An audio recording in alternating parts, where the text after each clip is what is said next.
Hi, I'm Andy Phillips, and we're here at Oak Hill Iron Works, home of the Big Blue hammer manufacturer. And today we're going to be talking about doing a die change, changing the dies on a Big Blue 155 through 65. They're all the same die system, and it's basically two clips, and the dies are held in by 3 Allen screws. So what we've got in the hammer now is a set of flat dies, and these flat dies are, well, for me, flat dies are ultimately useless. So I'm going to do a little bit of, I'm going to change them out to a set of combo dies so I can do some forging. Now the nice thing about being able to change your dies like this is you can do prototyping. If you're in a shop where you're making just one hammer, or where you've just got one hammer and you're making a series of items, you might just have one item in the forge. You bring it out, you do a little bit of work with the flat dies, and then you put it back in the forge while it's heating up. You can change these dies quick enough in between heats to go from one thing to the next. So we'll go ahead and change these dies. I've got an Allen key here to loosen up to start with. So I'll go ahead and take this set of dies out. You always want to make sure not to put your hands in between the dies while you're working. You can usually get a pretty good grasp on them. It's going to come out like that. I'll set these aside.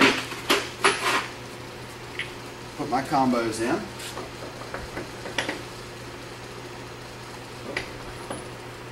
Put this one up top. You can reverse directions on a combination set of dies like this, putting the sharp part towards the front or the back depending on what you're doing. So now I've got them set in there. I'm going to align them. I start by just snugging down the bottom die holder, and then I'll come up here to the mini valve, apply a little bit of pressure until the hammer drops down into place.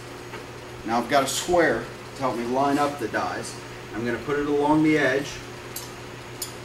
The edges on these dies are machined, so they should be the same length and they should line up with each other. Usually you'll set up one side or the other is your side that's absolute crisp or perfect. So now I've got that in place, and I'll start to snug it down.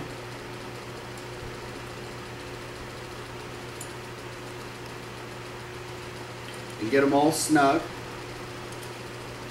Check one more time and make sure I'm still parallel. Then take the torque wrench and put in, let's see, we've got 35 pounds of pressure, so I'm going to snug them down, go all the way across one time, and then back again. And this assures not only that you've got adequate pressure to hold the die in place, but you've also got even pressure. And with the 3 set screws that hold this die, it's important that no one of them has more pressure than the other. You can really wrench those down and get one too tight, but if the pressure is not even, then it's just one set screw holding it in place. The other 2 are still floating there, and the die can start to rock back and forth, and that's what causes it to loosen and come across. So a good torque wrench and setting it to the adequate pressure is a good way to go. And now I've got a little bit of lithium grease, and this is something that they sell at Lowe's, and we like the tube grease because it's easy to apply. There's not a lot of mess, but you can put about anything across this gap right here, just whether it's grease or whatever, as long as it won't melt away, and that keeps dust and particles and the scale from falling down in there and packing in around that die. And if that happens, you might have a little bit of trouble getting the die out of the bottom die holster.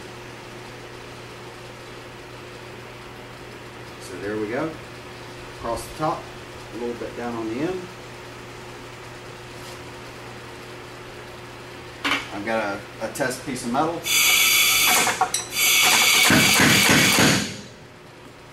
Good to go. Thank you.